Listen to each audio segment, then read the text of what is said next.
Welcome to Sopron, one of Hungary's most beautiful yet often overlooked cities.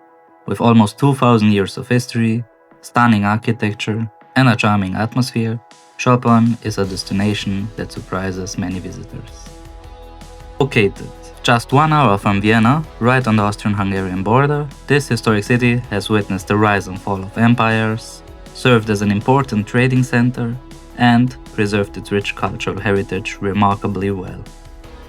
Whether you're interested in Roman history, medieval architecture, or hidden gems, Sopron has something to offer for everyone. So, let's explore the unexplored. So let's start off with one of the most beautiful places in Sopron, the Tüztorony or Fire Tower, one of the most impressive and iconic buildings in the city. The tower perfectly reflects the city's long history. Its foundations date back to the Roman times, while later centuries added Gothic, Renaissance and Baroque elements. Today, it stands as the symbol of Sopron and is visible from almost every corner of the old town. The highlight, however, is climbing to the top. From here, you can enjoy breathtaking views over the medieval old town, the surrounding countryside, and, on clear days, even neighboring Austria. So, if you're visiting Sopron, this is the perfect place to start your exploration. The entrance fee is 3,000 forint. Once back on the ground, we head to the main square, or Főtér, the heart of the city. Surrounded by colorful Baroque and medieval buildings, the square reflects Sopron's centuries as a prosperous trading town. Its strategic location between Vienna and Western Hungary helped attract merchants, craftsmen, and noble families, many of whom left behind the beautiful buildings we can still admire today.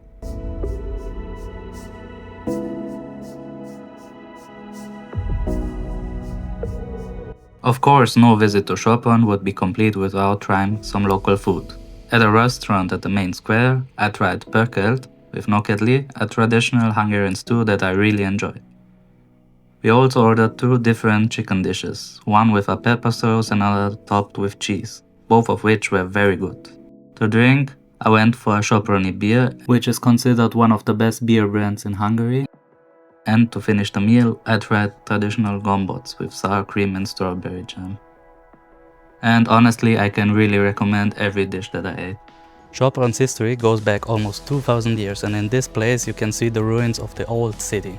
Back then it was called Scarbantia and it was first mentioned in 150 AD.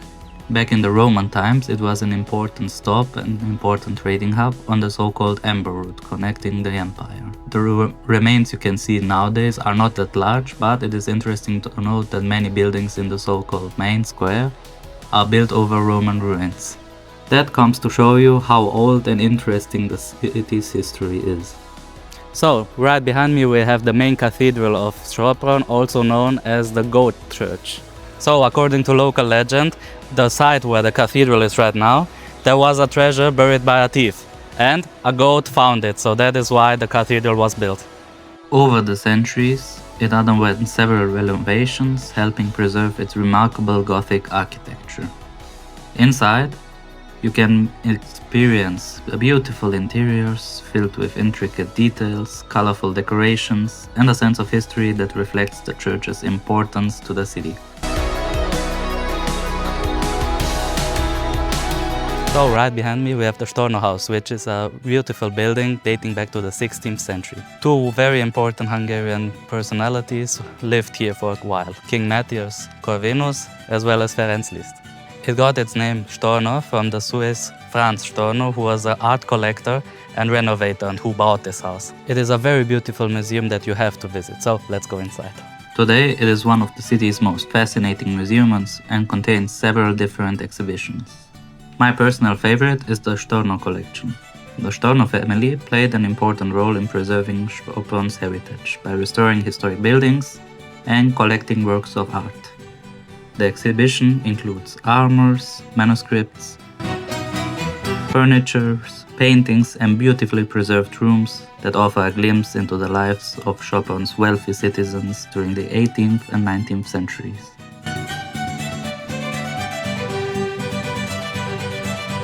My personal highlight being the magnificent main room. Another fascinating exhibition is called Sopron and the Crown. Here you can learn more about the city's complex history and its important role within the Kingdom of Hungary.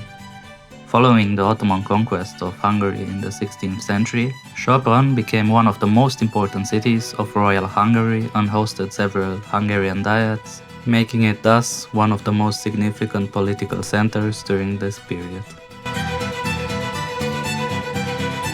The final section I would recommend visiting is the Cella exhibition, where you can see Roman artifacts and archaeological discoveries connected to ancient Scarbantia. Together, these exhibitions provide a very comprehensive overview of Sopron's long and fascinating history. If you want to visit a single exhibition, the ticket costs 3,000 forint, a combined ticket for 3 exhibitions costs 6,000 forint, while access to the entire museum costs 9,000 forint. Sopron is also colloquially known as the Loyal City, and the history behind it is actually very interesting, as after World War I, when the Austro-Hungarian Empire fell apart, so after World War I, when the Austro-Hungarian Empire collapsed, there was an actual border dispute between Austria and Hungary, as the westernmost part of Hungary was mainly populated by German-speaking people.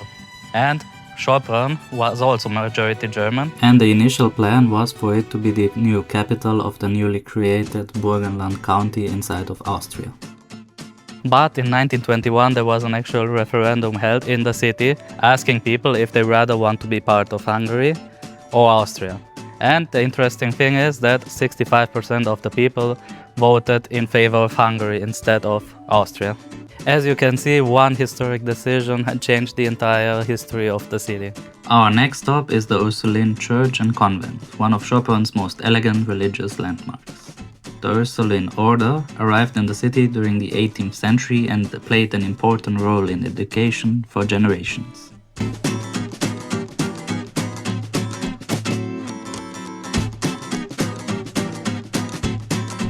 Sopron has long been home to people from different cultures and backgrounds, and one of the best places to discover this multicultural heritage is the medieval synagogue.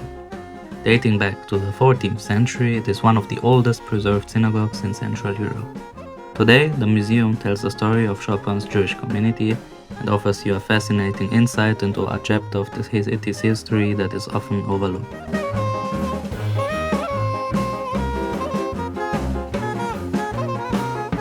The entrance fee for this interesting museum is 1,600 forint. So right behind me you can see Taródi, one of the most unusual sites in Sopron. If you see it, you would think that it is an old castle, but it was built by one single person, István Taródi, in the 1950s, and it took him 20 years to complete it. As you wander through its towers, walls and passageways, it is really hard to believe that so much of it was built by a single man driven purely by passion. Today, the castle remains in the hands of the Taródi family and stands as one of the most unique landmarks in the country. And if you would like to visit, the entrance fee is 1,400 forint. As you can see, Sopron has so much more to offer than most people expect. From Roman history and medieval landmarks, to great food and unique attractions like Taródi Castle, it is easily one of the most underrated cities in Hungary. So, if you are looking for a destination that combines history, culture and beautiful architecture without the crowds, Sopron is definitely worth a visit. And if you want to discover more hidden gems like this from Hungary and around the world, don't forget to subscribe to the channel. Thank you for watching, and until next time, don't forget, never stop exploring.